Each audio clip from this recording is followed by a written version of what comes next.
On too much. I just pressed record. Hey guys, welcome to episode 10 of the Workin' Podcast. Joining me, I'm Jose. Damn, I feel like we should be more excited about it being episode 10, but like the New Year's thing. The party Dying bear. It's episode 10. Hi guys, my name is Jose. Joined here by my co-host Ayasser, and we got our special guest. Ariel. Finger mad close to my face. How many times have you been on this show? I think this is my third. Get up on the mic. Yeah, I think this is my third time. Yeah. New record. Don't look at Jose. Don't look at me. Don't tell the intern not to look at me in the eyes. I'll look at you through the camera. Our intern editor. Why is he talking to me? It's crazy. I looked at iTunes, where I kind of just make the playlist for all of our episodes, and we have around 9 hours recorded already. Yeah. Isn't wow, that that's crazy? terrible. Yeah. That's the only time where you could quantifiably see how much you're talking with somebody. And that's only the time. That's only the recording that we kept. Yeah, that's not everything before. Not and including after. like a 2-hour episode we recorded and lost. Oh yeah, that lost episode never to be found again. Hurricane Sandy. I mean, all right. Yeah. So we're back. We have. What is this episode about? We have an interesting one. So the last 2 episodes we decided to cover different medias in our life. Today, we covered video games. We covered movies. Now we're covering music. Shout out to all the music fans out there. If you are, please give a like to the video before you even watch it. If you're not, reevaluate your life, and then you'll find out that you are a music fan. Yeah. Yes. So right off the bat, Ariel hasn't been here in a while, so let's jump through. Let's catch up with him. Yeah, let's jump through what is it called? Childhood? Memory lane. Childhood lane. Let's jump through memory lane. What kind of music did you find yourself getting into when you were growing up? Well, like for the most part, I would hear like Hispanic music playing, or Like Spain, like flamenco, or no, Hispanic. Sort of like salsa, merengue, and stuff like that, bachata. Gaines music. Yeah, it's basically, whenever my mom would cook or something like that. Or clean. So that was the initial music that I was, introduced to, and it was something to listen to. Like, I didn't personally be like, oh, this is my song or something like that. You never went out of your way. Yeah, exactly. It wasn't until I remember the first time I liked a song a lot was we bought this the Razor scooters. Yeah. Oh yeah. Everybody we had bought one of those. They were and the coolest thing. In that package came the Razor game. Oh yeah, I remember that. Yeah. And like that soundtrack. PS1. Yeah. That soundtrack, basically, it had punk on it, Sloppy Meat Eaters and Sick Shift, and I still listen to those songs till this day. It's funny. And that's sort of when I first started revolving around like music. And this is sort of like when the time when like computers started to like be a thing, for our generation, and then like music was sort of like music stealing services. Yeah, exactly. You could have gotten like music from that.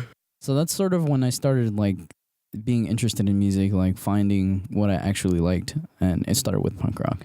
What do you find your taste is now? Do you more or less see it the same? It's still punk rock, yeah. I still listen to those bands. Has it evolved at all? Like, do you listen to things that you didn't listen to when you were younger?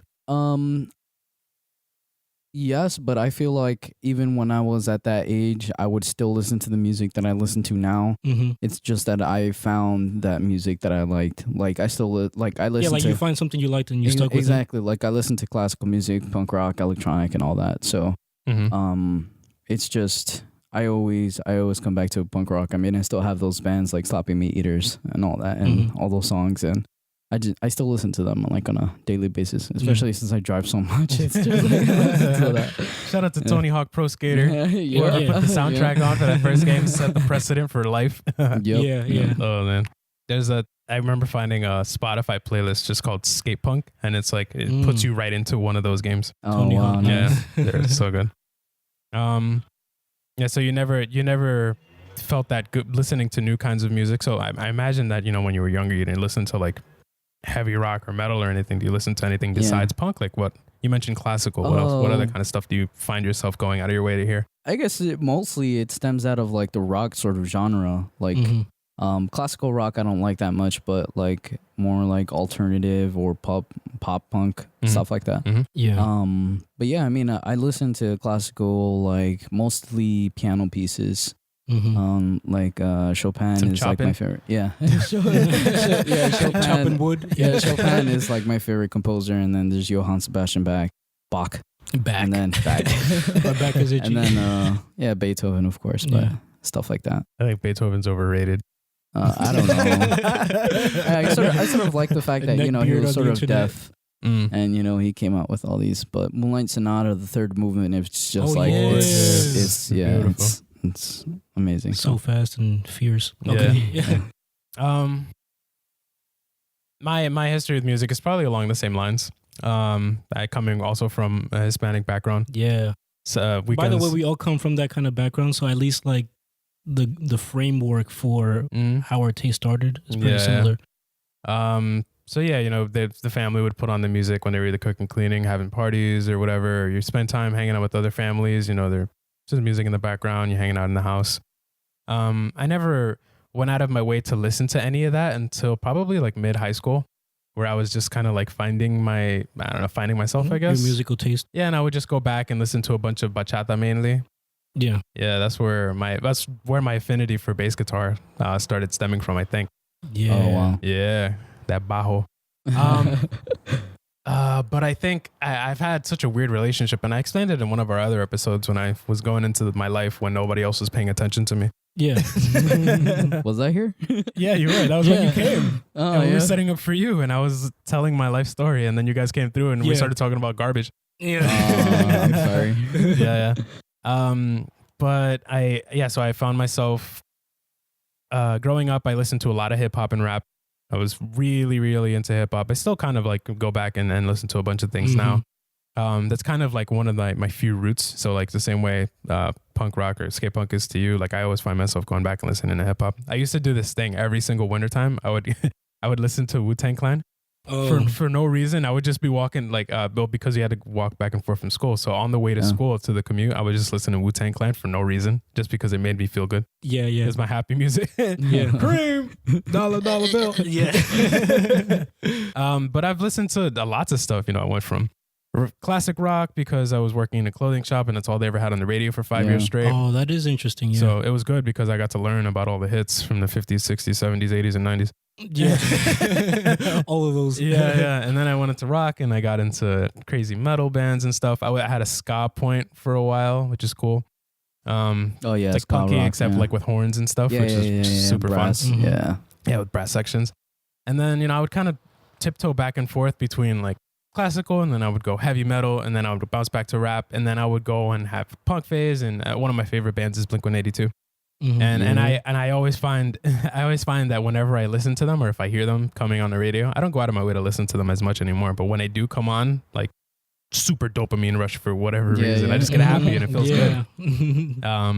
They're coming out with the new album soon. The singles dropping on the 23rd, I think. Yeah. But yeah, I don't know. I'm very, very elusive. I find myself, I think because I play bass guitar now, I think that I would be super happy playing in like maybe like a hard rock band or like some kind of metal band. I really like the way that bands like Thrice and Coheed and Cambria sound, because they're like metal and stuff, but you know, they have their own flavor and timbre to the music. It's not like just you know. Yeah, it's creative and it's cool, but things have changed a lot, and I'm still exploring a ton of crap. Even now, I find myself going through a bunch of jazz stuff because I'm trying to learn more music theory. Yeah, right. Yeah. So it's just being forced on me. But yeah, so it's still a moving journey. I don't have any pegs. I've just been a ball rolling on a table. Yeah. So just hearing like what both of you guys have said is just very apparent that the relationship that you guys have with music and the fact that you guys are practicing musicians and just the influence that it has had on you guys completely contrasted by mine, which has been that of mostly like a casual listener. Like you filthy casual. yeah. I was gonna say that, but I had to do it. I saw it in your face. So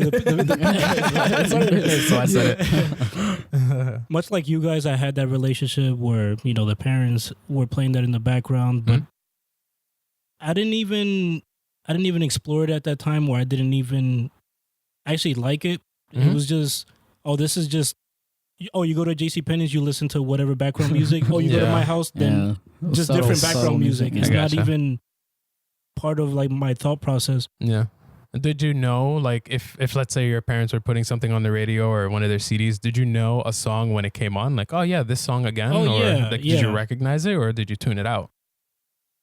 It was a little bit of both. It was recognizing what it was and then tuning it out. Okay. And then not even paying attention to the lyrics or whatever. It's just, that beat came on or that guitar came on and I recognized it. But I would say what I started off most with might be just rap in general. And that was only because that was a popular music genre at school, and that's what everybody would talk about. Yeah. So they would mention an artist, and then I would just kind of listen to that, and just kind of, we all grew up like in an urban environment, but you guys gravitated more towards rock, and I gravitated. Well, you also said you did hip hop as well. Yeah, I was super into the urban music and movement altogether. I was so thug. Yeah, because before there were uniforms at my school, everybody wore like XXX large white shirts and like Air Force Ones and Timberlands. Yeah. With uniforms, like that's what happens at our school. Yeah.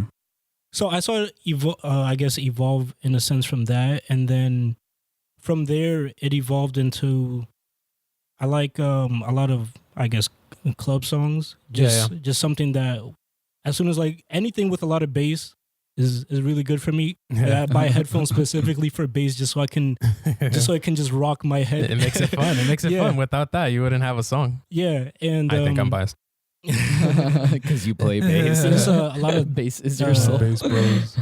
Dance tracks influenced a lot by what's called the Get Light movement, which people don't know about very much, but it's kind of a genre that kind of started somewhere in New York. And every once in a while, if you're on the path, you'll actually see the people walk in and they'll play a track, and they'll start doing kind of acrobatics on the actual train. Yeah. Cirque du Soleil. Well, yeah, they're actually trained gymnasts, but they've channeled that kind of power and do it on the train, and that's cool. And there's a whole bunch of tracks related to that, and like Jersey club music in general, which is very popular among the club scene in Jersey. East Coast guys will know. The weirdness.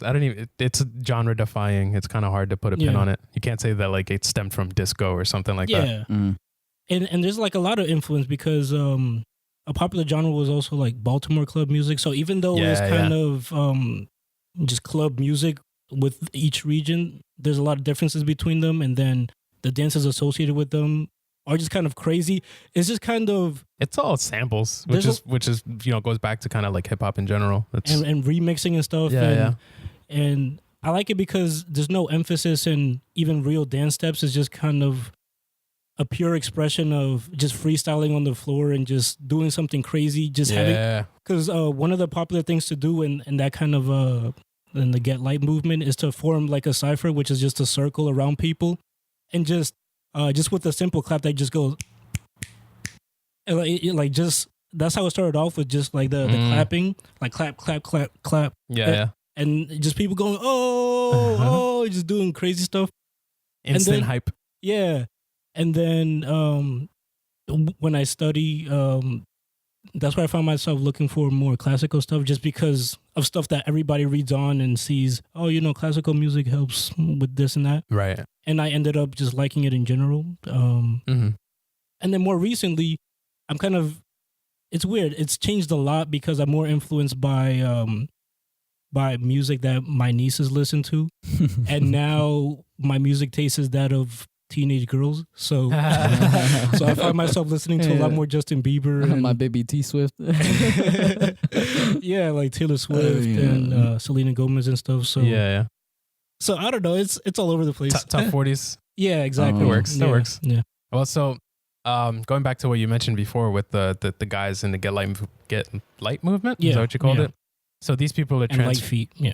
These people are transferring their their musical energy into something that they practice on every day. So given that you don't have this amazing connection, or at least a connection that's comparable to what you would say Ariel and I feel, how do you think these guys are able to fit music into like their psychology and like their soul? Like, why is it such a big part of them, whereas, you know, you kind of just like enjoy it because it's enjoyable as opposed to like a part of life? I would say for them, it was very much being on the outside, you know? It was very much viewing it as an outlet, because a lot of them, they come, you know, from urban areas, crime-ridden, drug-ridden, and seeing music as kind of that way out and forgetting about all the killing and the violence and all that, and just taking a boombox, right, to a park and just turning it on and just forming a circle and just going crazy and just having battles and stuff and just getting hype and putting that mind in a different place. That combination of music and dancing, and it's just it's more like, just like I said, just an outlet for avoiding everything else that's bad in life. You know how we were talking about gaming 2 episodes ago? A lot of people use gaming as that outlet to just forget about everything and just that escape, envelop themselves in that. So okay, I can see that. Is there, Ariel, is there a specific reason why you feel like, you know, you enjoy music and the kind of like frequency that you enjoy it? I don't know. I mean, like, if we're talking about the reason why I like punk rock, I always just like the sort of sloppiness to it, as well as like the sloppy vocals. I don't know. It just always attracted me. When I listen to music, like, it's just, I guess it would be like sort of an escapism. Like, what entertainment media isn't a way to escape whatever you're in, like reading or movies or anything like that. But I mean, it's going to the scientific side of it. It's always been proven that all these type of music affect your brainwaves. Classical smooths it out, punk rock and rock and metal, like, sort of like make them go haywire. As to why I'm attracted to like my brainwaves being like all like crazy, I don't know. But yeah, I do agree with Ayasser that it is a way to escape. I think I saw a study recently, or someone showed me something where they played like heavy metal to plants, and it actually helped them grow. Oh, wow. Yeah. So I think it's probably just like music as an entity that helps, you know, different things foster. But then, you know, there's something about music that makes it just more than vibrations in the air, just like any other sound. But there's something about music and how it's rhythmic, and there's an actual framework to why something sounds the way it does. Yeah. Well, just like you guys had mentioned pre-show, that, you know, music is a math. So the same way that you'll find universal language. Yeah, the same way that you'll find math everywhere, you'll pretty much find either some facet of music in one way, shape, or form. Every culture, either women, rhythm. Wow, women everywhere. Rhythm and tone qualities and things. You know, it's apparent in a lot of different places. And like you said, universal language. As for me, I don't necessarily know if there's something specifically that draws me to it, but there's some things in life that you do that just make you feel good. Yeah. And either listening to music that I like or discovering new music, you know, that there are different things that put you in different kinds of moods. And I love the fact that it can manipulate you. Yeah. Almost like, you know, there's nothing physically touching you, but it can totally do that to you. It's so cool. Yeah. How it communicates with your brain patterns and stuff. Yeah. I think it's pretty cool. And then I meant to read up on this article. It's like, the title of it was Your Brain on Music. And it's super lengthy, and there was graphs and stuff, and, you know, there's so many different ways that it can affect you. Yeah. We'll put the link in the show notes for everybody to learn. But yeah, that's cool. You could roll over, I think, to our Mitchell. We could take a break now. Yeah. Sponsor. Sponsored by Spotify. Yeah. Oh, one thing that I recently picked up was and we mentioned this somehow they creep into our podcast every single episode, is Amazon. Oh yeah, shout out to Amazon one time. I recently got an Amazon Prime membership, and and it's been super duper helpful with a bunch of stuff. I still have my student one. Oh, that's exactly what I did. I signed up for a student one. I got like 6 months, and nice, then what is it? It's like a half off. for the actual like membership. Yeah. So that's pretty cool. But I gotta Like 2-day shipping. included in all of the thing is you get Amazon Music as a part of the service. It's the same with Amazon Video. But I don't think their selection is as crazy expansive as Spotify is. Like I've looked up a bunch of different things that they just don't have. But the things that they do have, like it's cool, and they have the radio stuff, but it's cool. I don't know. Shout out to Amazon Prime. Yeah. Anything you wanna call out? What anything you've been using lately, Ariel? No, I mean for streaming services. Well, we'll talk about that later. Well, all right. So what music streaming services do you use? I don't. That's the thing. I don't. Not believe it. You hear about that CD life? Not even. Like I just either use Bluetooth. Yeah. Betamax. Yeah. Vinyl. I use my Bluetooth connected to my phone, as well as just have like a USB dongle sort of on like all local music that you actually own. Yeah. So I just listen to my music, and if I ever want to go out there, I usually just I used to have that on my Civic. Yeah. Now I just got like a little dongle. It's like this big, and I'm like, oh, this is perfect. Nice. But yeah. I mean, if I ever want to go outside of that, I usually just go to the radio, which isn't often, but. I mean, that's the thing. I mean, my music library is like expansive in genre wise, like classical and electronic and punk rock, and also 50s rock and roll. Yeah. Like rockabilly stuff? Yeah. Well, like Beatles and like, and then I thought you said you don't like classic rock. But classic rock is more of the 70s. And I get, you're right. You're right. Yes, 50s and 60s, it's like its own genre. Rock and roll, like Elvis Presley and the Beatles, and Johnny B. Good. Yeah, exactly. The Beastie Boys. I don't know. Yeah, I mean, like the Ronettes, like groups like that. Oh, the too. Rockettes. No, not the Rockettes. The Ronettes. Like it's like it's like that's. I sort of have like not just one genre, so I never really go into music streaming services. Yeah. Contrasted to me, I don't have any library per se. It's just kind of flavor of the month and consume that until whatever next new thing comes. Yeah. Like I really look back unless there's something a really long time ago that I really liked, and then I'm like, yeah, let me go on YouTube and find it. I have no desire to own music anymore. It just comes all to me. Okay. Well, I think music streaming services are cool. For sure. Things like Spotify and SoundCloud and all the other guys, they're all cool stuff. I do like purchasing music when I do really appreciate it. So like I'll go out of my way and go on, I don't know. I think either if you go on Bandcamp or something, or Google Play, I think has like one of the more high return percentages to the actual artist that you're purchasing the music from. Yeah, I never thought of that. Yeah, so I'll go like iTunes, like they won't get anything. If you do something like that. And even streaming, they get even less. They get like, 20ths of a percentage of a cent each play, Shout out to that truck reversing in the background. Shy Ronnie. But yeah, I think music streaming services are something that's interesting because our world is so like, they want instant feedback. Everybody wants instant gratification for anything. And streaming is just the easiest way to get any content, regardless of size, because, it just allows you to get it without having to put it in storage or anything, or having physical media. Do you think that was inevitable? Because a lot of people, there's a lot of pushback from the fact that kind of format exists. How, like, especially from the record labels, they would prefer for everybody to just buy the CD or buy the actual track. Yeah. And just the fact that everything is a la carte, and all you have to do is just pay a really small fee, just kind of like Netflix with the movie world.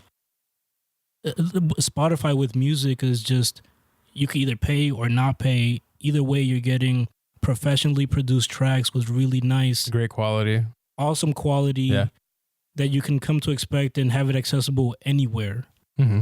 I think just because of technology is the way that it is, like there was no way to say that we weren't going to go in this direction. Untethering things is the way that it was going to be, regardless of how you thought about it. But I do feel that people are still releasing CDs and stuff. I mean, granted, everybody tells you to go on iTunes to download their new tracks. Like they still have to make money, and that's just because it's the way that society works. So there's not really much of a choice. Yeah. Besides going into that kind of a deal. Yeah, I don't feel like it's a necessarily a bad thing. I mean, streaming services, I think I've used Pandora like twice. Yeah. But I feel like if you're into like discovering new music, it's sort of a good thing. Although when I was like on Pandora, like it recommended songs that I didn't even like, even though I put like my favorite band in there. Yeah. Yeah. So I feel like it can be a good thing where like it's like you're not actively searching for new music, but if you hear Yeah. something you like, you can definitely like jot it down or something, and then True. And I you can guess sort of go into it later. I guess it depends on the individual too, because when I find something new that I didn't know about, I go on like a research rampage. Like I'll go on Wikipedia and then I'll have like 7 tabs open, and then I'll go to YouTube and then I'll try to listen to everything that's in there and say, yeah, do I like it? Do I not like it? All right, cool. Let me save this in the back burner. Hey, do you know about this thing? No? All right, cool. Let me just keep drilling down, drill. And then I'm at like the bottom of the internet. And then I forget what I was like originally searching for. And then I still don't have a new band to listen to. Yeah. Yeah, Ariel mentioned Pandora, and I was kind of thrown off by what it was. I didn't even consider that music discovery could be a thing in that way. I just thought, oh, let me just put the artists that I like, and I'm going to keep listening to songs from them. And then when the second song is not an artist that I was looking for, I'm like, what is this? And You angry? just immediately opposed to it, and then realizing, oh, there's kind of this, I guess on their end, this kind of science to Algorithms. why you like this song and why you like the other one based off all the scientific stuff. Yeah. Sometimes it works, sometimes it doesn't. But I can say for sure with services like these, I go out of my way less to even look for things, especially now with curated playlist and the top 20 and all this other stuff. Lists is the big thing. It's made it so easy for me that I don't have to do anything anymore. And in the past, I remember just being kind of like going after every track that I liked and putting it on my iPod and at the Still do. and really liking scrolling past all the album art and like picking the songs that way. But now it's just whatever I like.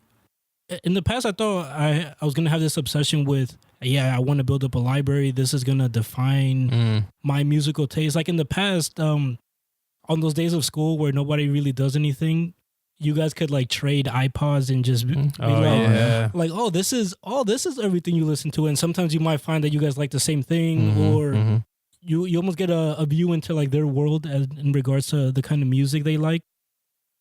You rarely see that anymore these days. Of course, you can save tracks on Spotify and all this other stuff, but there's much less of that sharing because it's so accessible. You don't, you just have to YouTube it or go on Spotify and you find it. And I think some of that music discovery, like I told you before, I'm more like into curation and not discovery, because it kind of like we were talking about before, how experts are telling us what is good on the internet, and everybody on the internet is an expert. Yeah. I've just kind of like, oh, this is a song I should like based off my interest. Okay, The benefit of the doubt. Yeah, let me listen to it. Yeah.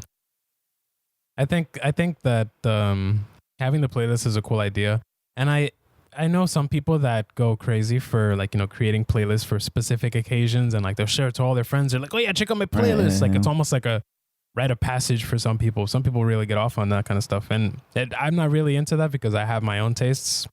But I like listening to anything. Like a couple years ago, if I didn't like something, I would just tune it out. Now I'll listen to it and see, give it a try. Why is this a good song? Why do people like this? What did the artist think about when they were creating this? Work. Yeah.